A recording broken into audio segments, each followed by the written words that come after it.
Too much. Good evening. Could our presenters go ahead and join me on stage?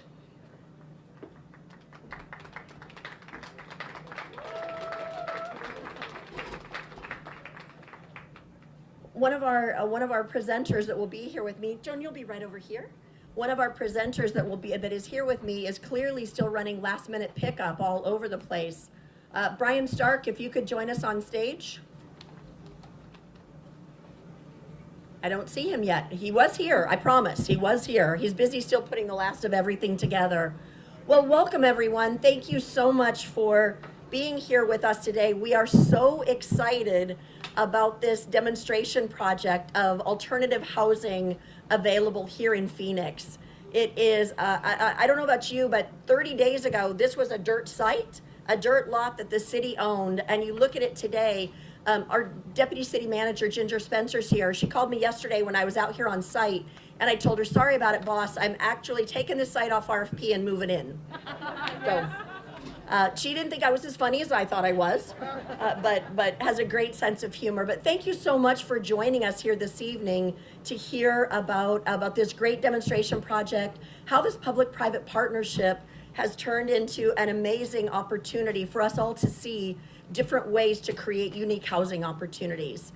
We are going to bring each of our guests up to speak with you this evening, and we're going to start first with Joan Service, who is the Director of Housing for Arizona Department of Housing. Joan?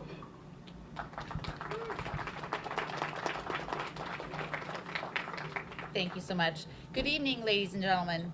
Mayor Gallego, Governor Hobbs, elected and appointed officials, members of the media, downtown Phoenix residents, and visitors to our community. Welcome to Phoenix if you're visiting us. As was said, my name is Joan Service, and I'm the new director of the Arizona Department of Housing. I'm pleased to be here today, being called by our governor, who shares the same passion and urgency in addressing our costly housing crisis. I'm thrilled to join the incredible team at the State Housing Department, some of whom are here today: Ruby Dillon Williams, Cindy Stotler, Dave Cherry, Mark Fitzgerald, Tara Brunetti, and Sherry Boucher. It's the leadership at the Arizona Department of Housing and City of Phoenix that led to what we're touring today: innovative housing models to address our state's pressing housing challenges. It's the same creativity on display tonight that we need to employ to address the mismatch between housing needs and availability. It'll take the ingenuity and foresight of our leaders and neighbors to tackle the biggest incongruity: the rising cost of housing and what residents can actually afford. But thanks to Steel & Spark, a local company with a proven track record, and other innovators in our housing sector, we're coming up with solutions and deploying them quickly. At the State Housing Department, we're bringing market rate and affordable housing online as fast as feasible, and prioritizing occupancy options like container homes and adapting former hotels and motels into transitional housing for our unsheltered neighbors. Showcasing these Sparkbox homes during the lead up to Sunday's big games creates some buzz around our state and frankly our nation's housing challenges and possible solutions. In fact, this demonstration project has already created a demand for a 20-unit community in downtown Phoenix, prioritizing residency for unsheltered individuals living near downtown's largest street encampment. Our hope is to match innovation and creativity to the urgency to bring people home, to homes of all types, so that everyone can call this state home. Speaking of leading with creativity, common sense, and a sense of urgency, I'd like to invite Governor Katie Hobbs on up. Once again, thank you to Steel & Spark for partnering with the Department of Housing. And since I'm not much of a sports fan, I'll just say, go Rihanna and go halftime commercials. And now, please join me in welcoming Governor Hobbs. That's perfect.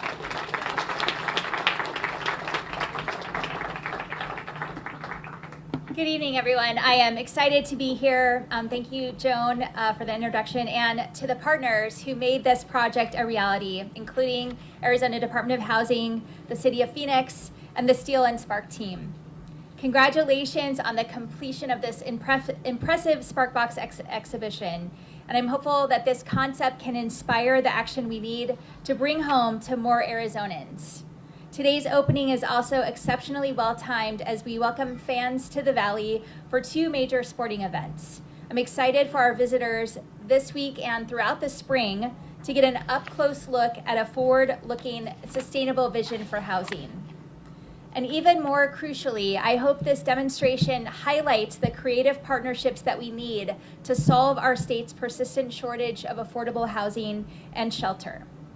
While Arizona used to pride itself on a more manageable cost of living, today, in every corner of the state, renters are priced out. In fact, families in Arizona with extremely low incomes are less likely to find an available and affordable place to live than those in 46 other U.S. states and D.C. This has led to a significant increase in our homeless population, a 500% increase since 2014. Of course, these facts only confirm what many Arizonans have shared with me during my time in the legislature as Secretary of State and now as governor. Housing affordability is a top concern for so many people in Arizona, not just those struggling to pay rent, but also those in our business community who need a workforce to hire as the cost of living here in Arizona threatens to hold back retaining or attracting the talent that they need. My administration is focused on creating an Arizona for everyone, and to do that, to make Arizona the best place to live, work, and raise a family, regardless of zip code, gender, race, or ability, we must bring people together to focus on the pressing issues. My team and I understand the complexity of these challenges and the multiple collaborative efforts needed to make the real progress that Arizonans are expecting. I pledge to bring people together, be they community leaders, local governments, our legislature, and housing advocates like those of you here today to work on solving this challenge together. And as I've said and honored many times since I took office, my door is open. A central element of our housing policy agenda is to unleash innovative, flexible, backyard-ready solutions. In fact, my team and I have taken some inspiration from projects like Sparkbox. We're currently working on repurposing the shipping containers that were illegally installed at the border as a publicity stunt, rather than a real solution by the previous administration.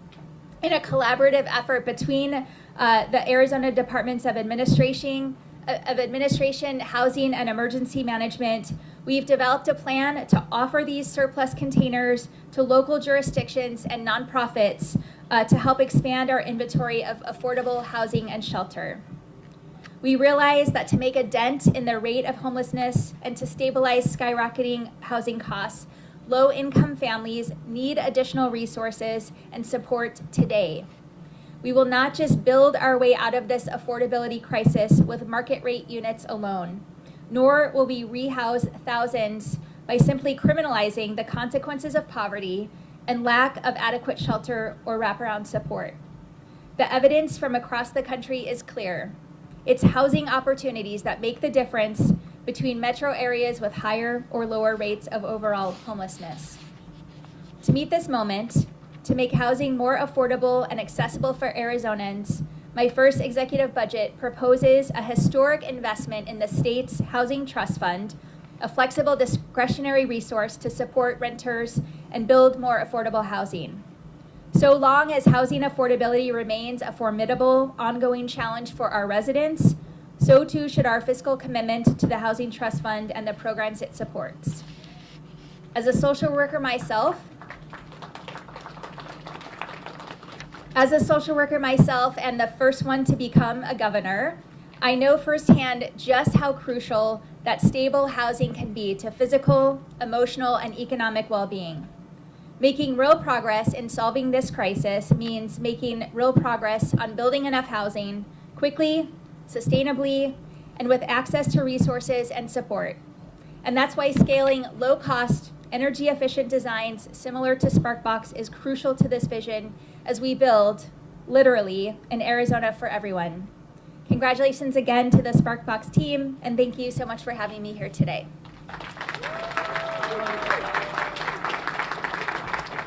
Thank you, Governor, and thank you for being with us here this evening. I have the privilege of introducing the next speaker here for us, of Mayor Kate Gallego. Mayor and I have known each other for a really long time, when she was actually just Kate to me. We did sightings of semiconductor locates, I won't tell you how many years ago, but clearly more for me than for her.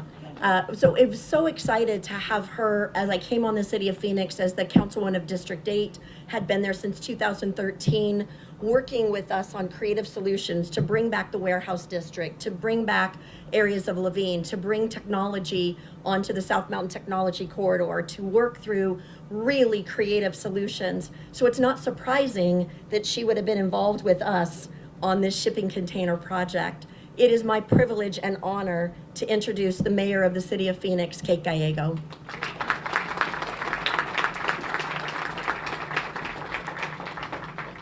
Thank you, Chris. I'm Phoenix Mayor Kate Gallego, and I am so thrilled to be with you here today. Chris, we are so lucky to have you. We have the best economic development director, and we have the best team at the city of Phoenix, led by our city manager, Jeff Barton. So thank you for supporting great innovation like today, our amazing deputy city managers who are here with us today. Vice Mayor Ansari is with us. This is her council district and a project focused on sustainability, a value we both share. We are joined by Councilwoman Ansari, who has been a great leader at the city of Phoenix and very forward-thinking on technology and jobs, other values that we celebrate today. The city of Phoenix owns this lot, and we knew that it would be in the middle of Super Bowl. It was a great blank canvas and a chance for us to think about what we wanted to tell the world. It's an amazing time. We think we could have 1 million people in our downtown as part of the Super Bowl. So what did we want to tell those 1 million people about the city of Phoenix? Kathleen came to us and said, what about putting sustainability and forward-thinking construction on display? And it was such an exciting opportunity.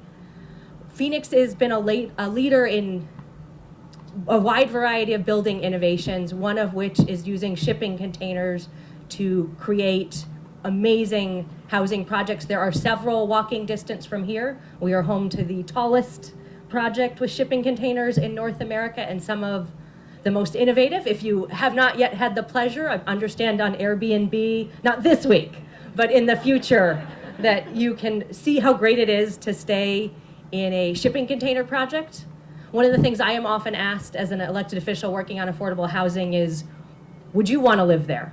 And as you've seen with these projects, the answer is unequivocally yes. They are gorgeous, they are well designed, and they are consistent with our values. You see solar energy above, R26 insulation, there's gray water, very advanced plumbing, and it's incredibly sustainable. It can be put down in a backyard if you want an affordable dwelling unit, as Joan had mentioned, so it can add to housing on an existing lot, as well as being freestanding projects. The city is going to continue to invest with the team here today to advance affordable housing and build on successful projects like this one. But right now we're going to celebrate that we have a great showcase to the world and that people can come and see we have top-notch design, construction, and engineering. The shipping containers are created with multiple different design tools, including advanced robots repurchased from an auto manufacturer and now making these programs right here in downtown Phoenix. They let me drive the robot when it was preparing to cut a window. I am going to keep my day job.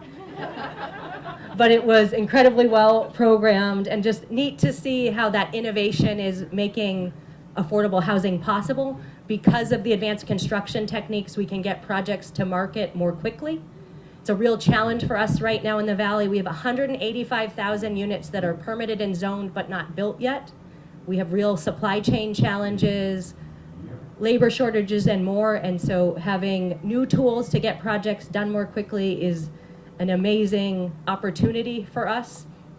So I want to thank Brian, Kathleen, local studio, Spark and Steel, and their team. They're actually such significant members of the Phoenix community that May 26th is Local Studio Day in the city of Phoenix, recognizing recognizing that they're really changing the city for the better. We want to be known for this innovative, sustainable design and being a forward-thinking city. So while the world is watching, we are so excited to showcase this project. The City of Phoenix did a heroic effort in partnership with the Department of Housing and Cindy Stotler, and I understand that 12 different departments worked together to make this possible. The beautiful streetscape that showcases Pete's sculpture didn't just happen. The fact that it's connectivity and some of the beautiful elements didn't just happen. The planning and design was very complicated. So could everyone at the City of Phoenix who's here today raise your hand, and could we recognize our great team?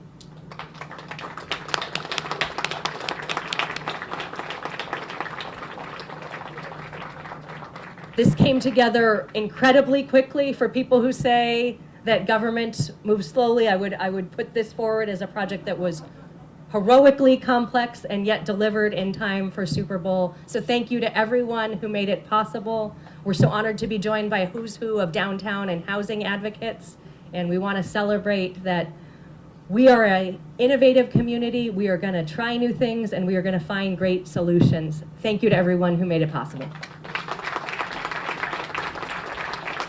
Thank you, Mayor. You know, Mayor mentioned this little event that's going on in Phoenix right now, the Super Bowl. And one of the things as we look at it, since the last Super Bowl here in 2015, here in downtown, we've built 10 million square feet of new development just in the last 8 years. That has, actually 7 years it's happened. And so one of those areas that we focus on has been areas the mayor mentioned, really creative, unique development opportunities, and using shipping containers as new development.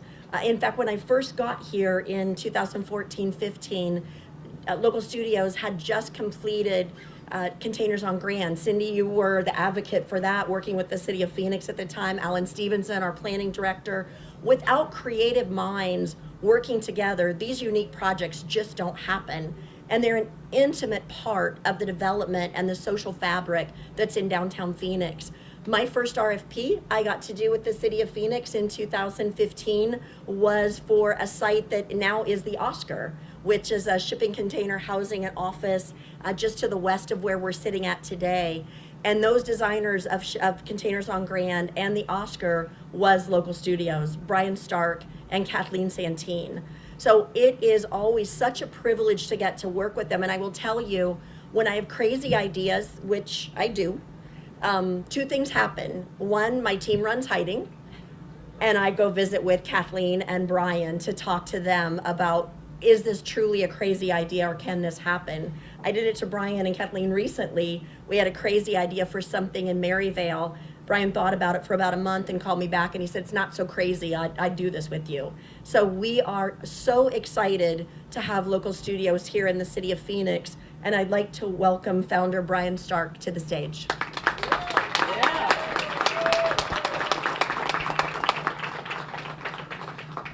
Chris, thank you very much. Governor, Mayor, Joan, thank you for being here. This started as an idea in late August, early September, and we had the countdown from the host committee in our shop, so everyone understood what we were up against. And it was an incredible effort from everyone at Steel and Spark and Local Studio.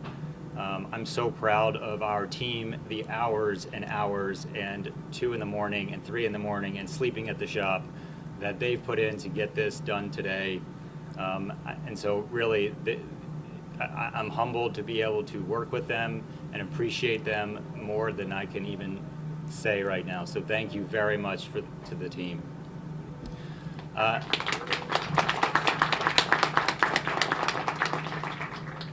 Secondly, I think this is a kind of a unique idea, especially with the collaboration with public and private.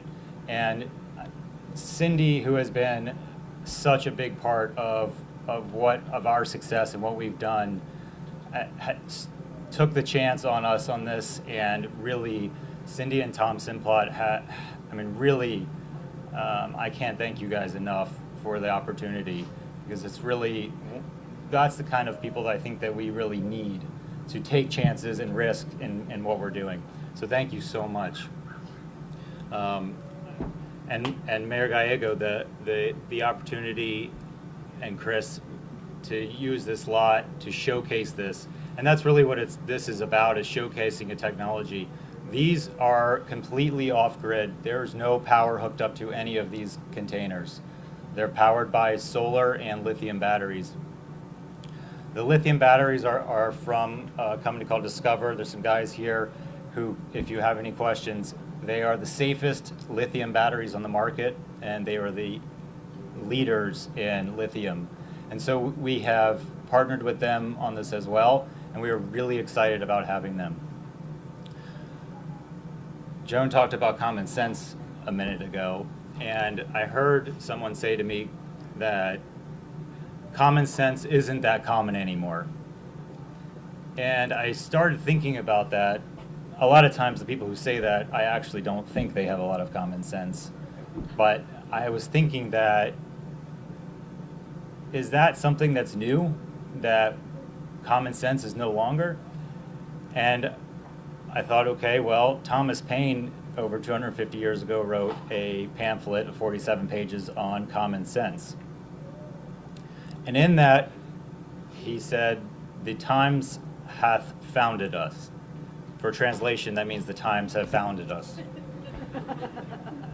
And what that means, and surprisingly, is something that Kathleen, my partner, has been saying to us for the last 4 to 5 months, that the times have found us. And a lot of things had to happen to come together at one convergence. But I want to take the opportunity, since I have the Sparkbox to stand on, and say that there's a lot of leaders here, and there's a lot of things that we can do from a legislative standpoint to change what we are doing. A lot of you probably don't know that we are not allowed to treat our own water here in Arizona. We could take these boxes and shower infinitely with 5 gallons of water over and over and over. Filter it, it's clean, the technology exists, and many other countries are using it. We're using our drinking water in the toilet. That's something that is, when you really think about it, is unbelievable. These units have a incinerating toilet called the Cinderella, and every 100 flushes you empty the ashtray. It's completely benign. There's no smell. That's the kind of technology that I think we need to start looking at. So I think there's things from a legislative standpoint, understanding how do we, especially in the desert, how do we treat our own wastewater and use it on a very micro level. The other is, how do we develop projects that are quick to market, right? This sets up, it comes already finished, it's done. There are no utilities that need to be hooked up to it. But there are requirements that utilities need to be hooked up to it, because obviously we've spent the money on infrastructure. There's a slow change that really needs to become faster and deal with. It's the common sense that we really need to be putting in from a legislative standpoint.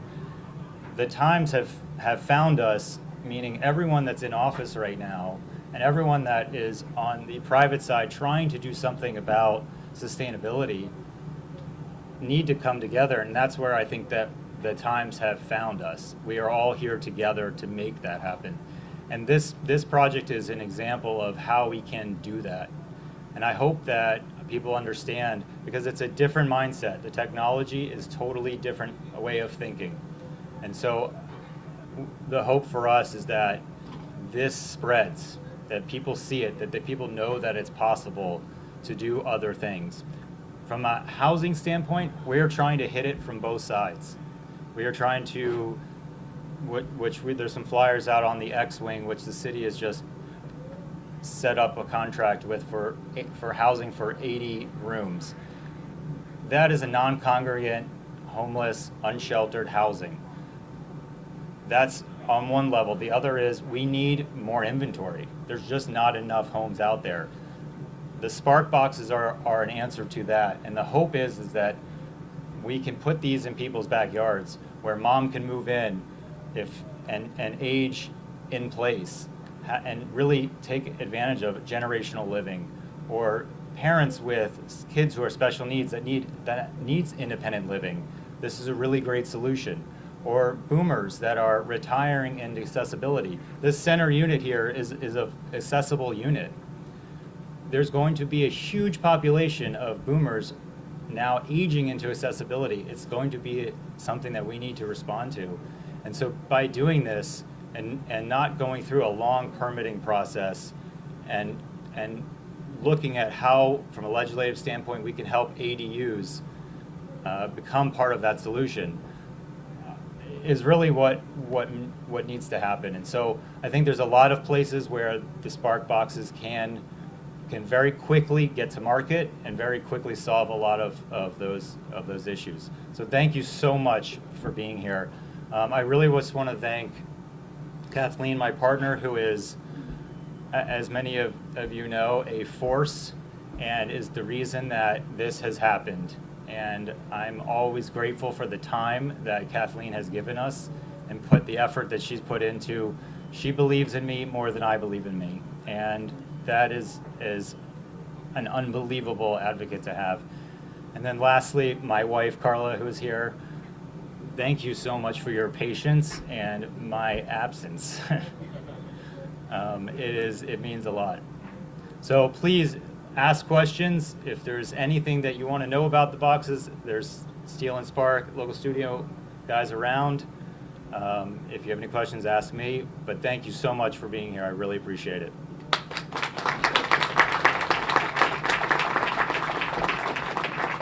Brian's not kidding when he talks about the hours they put in. I was out here on Monday walking around with him, and even his dog Mabel was pooped. She was done. So she'd been with him through all of this. So we thank you all for coming here to see this great project this evening. This will stay on display at least through May. So great opportunities to bring people to see how it functions, what it looks like, and how it operates. And we're honored that you're here today. And please enjoy some refreshments and ask all, as Ryan said, ask all the questions that you want. So thank you for coming.